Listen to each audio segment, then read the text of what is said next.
भैया बहुत बहुत मुबारक हो आपको। तुम्हें भी मुबारक हो। हमारा बिजनेस जब जम जाएगा उस वक्त हमें तुम्हारी जरूरत पड़ेगी, तब तुम्हें अपना बिजनेस छोड़ के हमारे बिजनेस में शामिल होना ही पड़ेगा। तो उसके लिए कब इनकार किया है मैंने, और मुझे तो मालूम था कि आप लोग मुझे जरूर शामिल करेंगे। मुझे जब जब टाइम होगा मैं आपके काम में शामिल रहूंगा। आप बिल्कुल फिक्र मत कीजिए। शुरुआत कब कर रहे हैं? शुरुआत हो चुकी है। अच्छा। हाँ, क्लाइंट से बात कर ली, ऑफिस देख लिया है, बस इसी हफ्ते मार्केट में कूद पड़ना। वाह।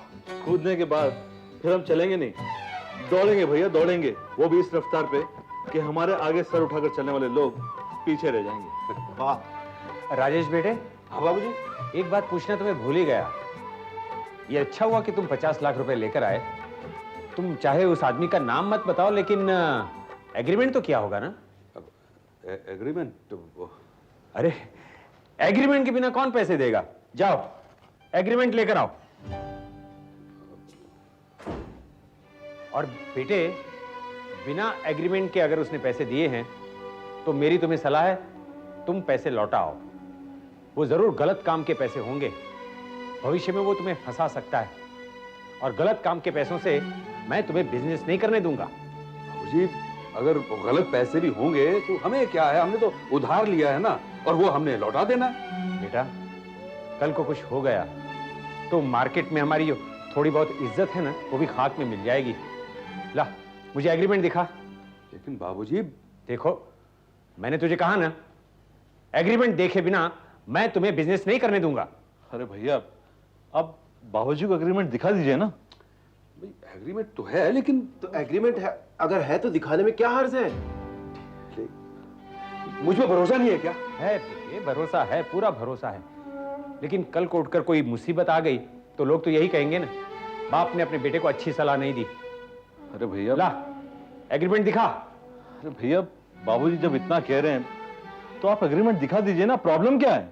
सुमित ठीक ही तो कह रहा है। बाबूजी एक बार एग्रीमेंट देख लेंगे, उन्हें तसल्ली हो जाएगी। तुम एग्रीमेंट दिखाने में इतना हिचकिचाते क्यों हो? ठीक।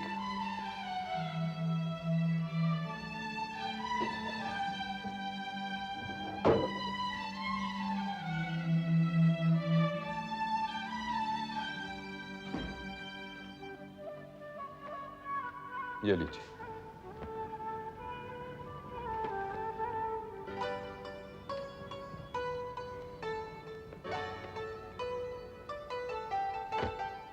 ओह, अब समझा तुझे इतनी आसानी से पैसे कैसे मिल गए। और ये एग्रीमेंट तू मुझे क्यों नहीं दिखा रहा था? बाबूजी, क्या हो गया? इसने मेरे दुश्मन से हाथ मिलाया है। के गुप्ता से 50 लाख रुपए लिए हैं, और वो कमीना कोई भी हरकत करने के लिए तैयार है। वो मुझे तबाह और बर्बाद कर देना चाहता है। इसको 50 लाख रुपए दे दिए और एग्रीमेंट पर इसकी साइन ले ली। अब वो इस एग्रीमेंट का गलत इस्तेमाल करेगा। नहीं बाबूजी, आपकी और उसकी दुश्मनी अलग है। उसने कहा है कि ये दुश्मनी हमारे बिजनेस के बीच में नहीं आएगी। उस आदमी पर भरोसा मत कर बेटे, भरोसा मत कर। कल उठकर वो बदल गया तो क्या करेगा तू? मुझे उसके पैसे नहीं चाहिए, वापस लौटा दो। नहीं बाबूजी, मैं ये पैसे नहीं लौटाऊंगा। क्या कहा तूने? अपने बाप को जवाब दे रहा है तू? तू ये पैसे नहीं लौटाएगा? भैया, बाबूजी ठीक कह रहे हैं। आपको ये पैसे नहीं लेने चाहिए, वापस कर देने चाहिए। यानी अपनी तरक्की के रास्ते में खुद कांटे बिछा दूं, यानी अपनी तकदीर की रेखाएं खुद अपने हाथों से मिटा दूं। नहीं, हरगिज़ नहीं होगा ये। अगर आप लोग मेरा साथ नहीं देना चाहते, ठीक है, मैं सुमित के साथ मिलकर ही बिजनेस करूंगा। भैया, मैं आपके साथ बिजनेस नहीं करूंगा।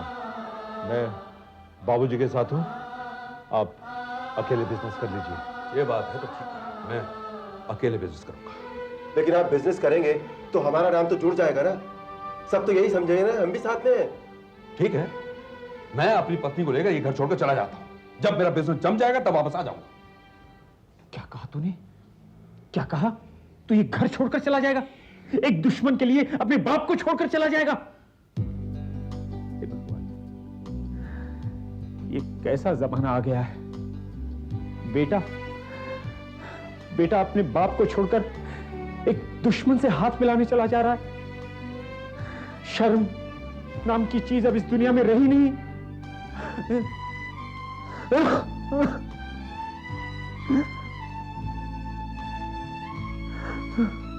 बाबूजी, बाबूजी, बाबूजी, बाबूजी, बाबूजी, बाबूजी, बाबूजी, बाबूजी मुझे माफ कर दीजिए। बाबूजी मुझसे गलती हो गई। बाबूजी मैं ये पैसे लौटा दूंगा। मैं वादा करता हूँ ये पैसे लौटा दूंगा बाबूजी। अब तो आप खुश हैं। बेटे मैं तुम्हारी मजबूरी समझ सकता हूँ, लेकिन मैं भी क्या करूं, मैं भी मजबूर हूं। मैं तुम्हें खाई में गिरता हुआ नहीं देख सकता, नहीं देख सकता। अरे बेटे जब तक जान है तब तक जहान है। राजेश बेटे, तुम्हें पूरा यकीन है कि तुम बिजनेस में तरक्की कर पाओगे? हाँ बाबूजी। तो ठीक है, पैसों का इंतजाम मैं तुम्हें करके दूंगा। बाबूजी इतनी सारी रकम का इंतजाम कैसे करोगे आप? तुम्हें बिजनेस करने से मतलब है ना? जैसे तुम्हें अपने आप पर भरोसा है कि तुम बिजनेस में तरक्की कर पाओगे, वैसे मुझे भी अपने आप पर भरोसा है कि मैं पैसों का इंतजाम कर पाऊंगा। जब तक तेरा बाप जिंदा है तुझे कोई चिंता करने की जरूरत नहीं। बच्चों पर, औलाद पर आई हुई मुसीबतें माँ बाप अपने सर पर ले लेते हैं, तो फिक्र मत कर। जा तू बिजनेस शुरू कर, मैं पैसों का इंतजाम करता हूं। फिक्र मत करो लक्ष्मी, हमारा बेटा बहुत जल्दी हमारे पास वापस आ जाएगा। कब वापस आएगा? आप मुझे झूठी तसल्ली दे रहे हैं। देखो, जब तुम बीमार हुई थी वो तुमसे मिलने आया था कि नहीं? आया था ना? तो फिर अब इस बात से ये बात जाहिर हो जाती है कि उसके दिल में तुम्हारे लिए प्यार है।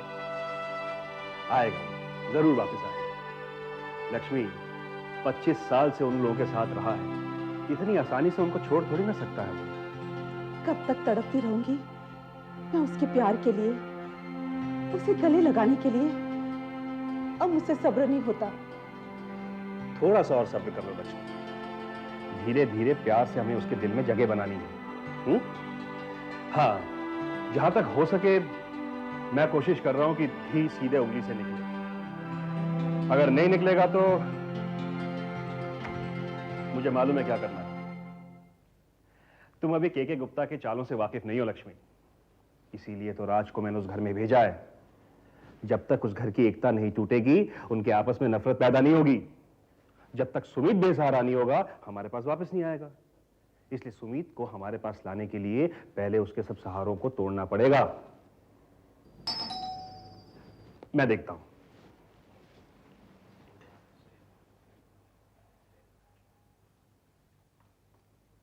आइए राजेश साहब, आइए। लक्ष्मी देखो कौन आया है। आइए आइए। और राजेश साहब क्या लेंगे? ठंडा, गरम?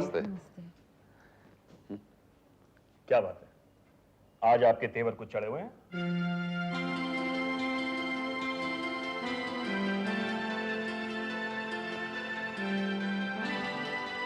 देखिए,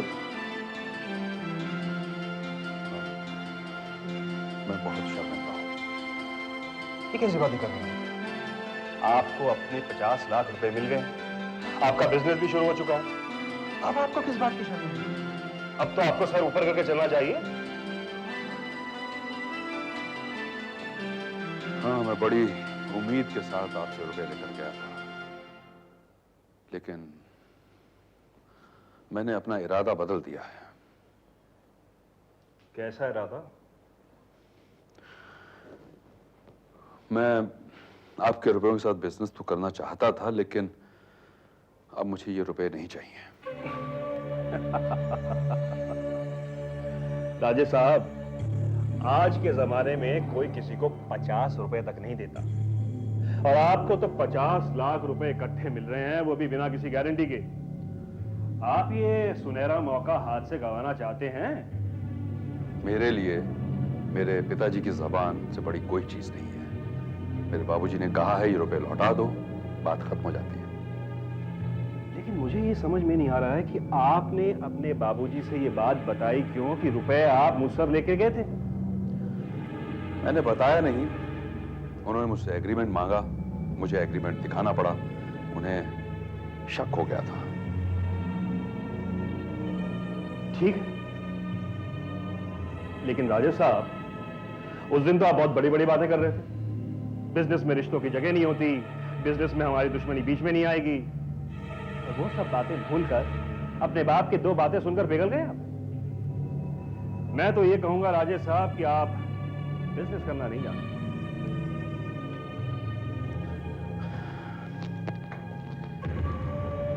आप जो चाहे कह लीजिए, ये रुपए ले लीजिए।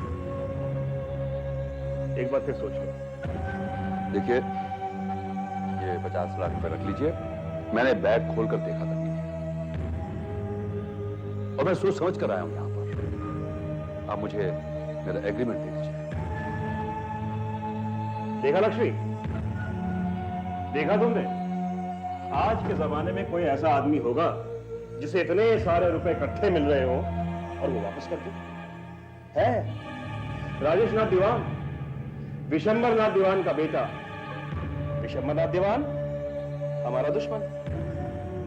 मिस्टर राजेश, मैंने तो आपसे पहले भी ये कहा था कि आपके बाबूजी की और मेरी दुश्मनी है और वो ये बात कभी बर्दाश्त नहीं करेंगे। फिर भी आप रुपए लेके गए थे ना?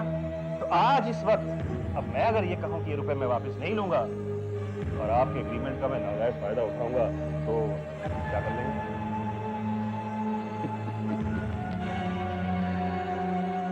गुप्ता जी, आदमी जब मकान बनाता है ना तो पानी के निकलने का रास्ता जरूर बनाता है। मैं कोई बेवकूफ नहीं हूं जो आंख बंद करके एग्रीमेंट साइन करूं। मैं अदालत का दरवाजा खटखटाऊंगा और आप आसानी से वहां पर केस हार जाएंगे और आपको एग्रीमेंट मुझे लौटाना पड़ेगा। जरा सोचिए, के गुप्ता का नाम जब अखबारों में छपेगा, केस हार गया, कितनी बेइज्जती होगी, समझ सकते हैं आप? आपके नाम के साथ चीट और शब्द चिपक जाएगा। बहुत समझदार हैं और चालाक। मैं तो मजाक कर रहा था। आप मुझे मेरा एग्रीमेंट दे दीजिए। ओके?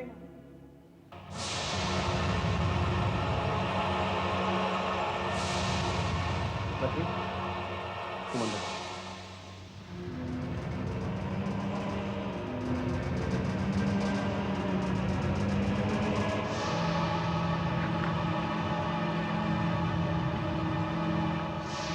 देख लीजिए राजेश साहब, वही एग्रीमेंट है ना? जब आपने मुझे रुपए दिए थे मैंने गिने नहीं, आपने एग्रीमेंट दिया मैंने पढ़ा नहीं। अब आप किन का रुपए ले नहीं रहे तो मुझे एग्रीमेंट देख के क्या करना है? बिजनेस में इतना भरोसा तो रखने का। लेकिन एक बात राजेश बाबू ये समझ लीजिएगा कि हमारी तरफ से ये डील खत्म नहीं हुई है। तुम्हारे लिए ये दरवाजे 24 घंटे खुले हुए हैं। आधी रात को भी आके खटखटाओगे और जितने रुपए की जरूरत होगी मैं दूंगा। गुप्ता जी, आज के बाद विशंबरनाथ दीवान की औलाद आपके दरवाजे पर रुपयों के लिए खटखटाने नहीं आएगी।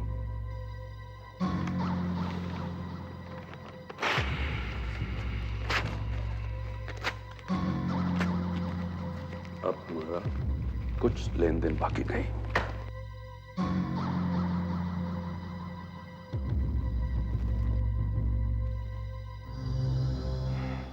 मुझे पता चला कि आपने मुझे फोन किया था। आप मुझसे बात करना चाहते थे। मैं अपने काम में उलझा हुआ था, इसलिए मैंने सोचा पहले आपसे फोन पे बात करूं, फिर आपसे मिलने चला हूं। लेकिन आप खुद मुझसे मिलने चले हैं। बेटा, बात ही कुछ ऐसी थी, मैं ज्यादा इंतजार नहीं कर सकता था, इसलिए खुद ही तुम्हें मिलने चला आया। कहिए क्या बात है? बेटा, मेरे घर में हमेशा चैन, सुकून, शांति और एकता का राज चला आ रहा है, लेकिन जब से पायल ने तुम्हारे साथ बिजनेस शुरू किया है, हमारे घर की शांति खत्म होती चली जा रही है। चैन और सुकून खत्म होता चला जा रहा है। लेकिन मैंने ऐसा क्या कर दिया? मैंने तो सिर्फ पायल को बिजनेस की राय दी थी। शुरू में उसने इनकार कर दिया, उसके बाद वो मुझे खुद बुलाकर मुझसे कहने लगी कि मुझसे मेरे साथ बिजनेस करना चाहती है, और मैंने तो उसके साथ कोई जबरदस्ती नहीं की थी। और फिर आप लोगों ने भी तो उसे इजाजत दी है। हाँ, हमारा दिल ही जानता है कि किस हालात में हमने उसे इजाजत दी है। वरना विशंबर नाथ दीवान के परिवार की बहुएं कभी कमाने के लिए घर से बाहर नहीं निकली। उस वक्त हमारे हालात ठीक नहीं थे, इसलिए हमने उसे इजाजत दे दी। लेकिन वो बिजनेस की उलझनों में इतनी उलझ गई कि अपने पति और बड़ी बहुओं को मान सम्मान देना भी भूल गई। इसलिए मैं तुमसे विनती करता हूं कि तुम कुछ ऐसा करो कि पायल तुम्हारा साथ छोड़ दे और घर के कामों में वापस बिजी हो जाए। ये सब कुछ आप मुझसे क्यों कह रहे हैं? पायल आपकी बहू है, आप जाकर उसे क्यों नहीं समझाते कि आपके कहने से मैं अपना बिजनेस बंद कर दूं? मैं जानता हूं बेटे, लेकिन तुम अपना बिजनेस तो संभाल सकते हो ना।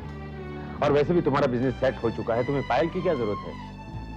पायल की वजह से तो मेरा बिजनेस सेट हुआ है। वो एक बेहतरीन फैशन डिजाइनर है, लोगों से उसे बात करने का तरीका मालूम है। उसकी एक ही मीटिंग से मेरे क्लाइंट मेरी सारी शर्तें मंजूर कर लेते हैं। मैं अपना अच्छा खासा बिजनेस आपके लिए क्यों खत्म कर दूं? तुम अपनी एक खुशी के लिए किसी के घर में आग नहीं लगा सकते। मैं तुम्हारे सामने हाथ जोड़ता हूं। ये क्या कर रहे हैं आप? आपको क्या लगता है कि आपके हाथ जोड़ने से मैं अपना बिजनेस बंद कर दूंगा? देखिए मिस्टर विशंबर, मैं एक बिजनेसमैन हूं, मुझे सिर्फ पैसे कमाने हैं। मैं पैसा कमाने के लिए अगर किसी के लाश से भी गुजरना पड़े तो मैं वो भी कर गुजरूंगा। और जो आदमी ये इरादा रखता है वो अपना बिजनेस क्या बदलेगा? हाँ, तुम सही कह रहे हो। जब अपना ही सिक्का खोटा हो तो दूसरों को क्या दोष? बिल्कुल सही कहा आपने। अगर खोटे सिक्के को लेकर बाजार में निकलोगे तो खुद को जलील होना पड़ेगा। आपकी बहू ही आपका खोटा सिक्का है। खबरदार, मैं अपनी बहू के खिलाफ एक लफ्ज भी नहीं सुनना चाहता। अरे वाह, आप अपनी खुशियां मांगने मेरे घर आए हैं और मुझे को उंगली दिखाकर बात कर रहे हैं। देखिए मिस्टर विशंबर, बेहतर यही होगा कि आप यहां से चले जाएं। ये तो मेरा घर है, इसलिए मैं आपसे शराफत से पेश आ रहा हूं। अगर आप मुझे कहीं बाहर मिले होते तो मैं कोई और तरीका इस्तेमाल करता। क्या तुम्हारे माँ बाप ने ये तमीज भी नहीं सिखाई कि बड़ों के साथ कैसे बात की जाए? मेरे माँ बाप ने मुझे क्या सिखाया या नहीं, इससे आपको कोई लेना देना नहीं है। आप मेहरबानी करके यहाँ से चले जाएं। कौन है सुनील?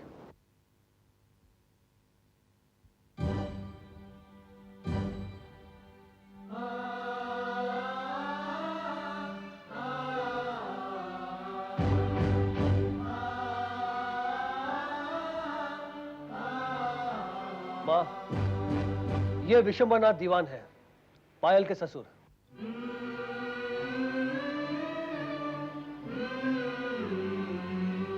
अरे जमुना, मैं ये कह रहा था कि ये मेरे पिताजी हैं। नमस्ते। डैड, ये विशंबरनाथ दीवान है।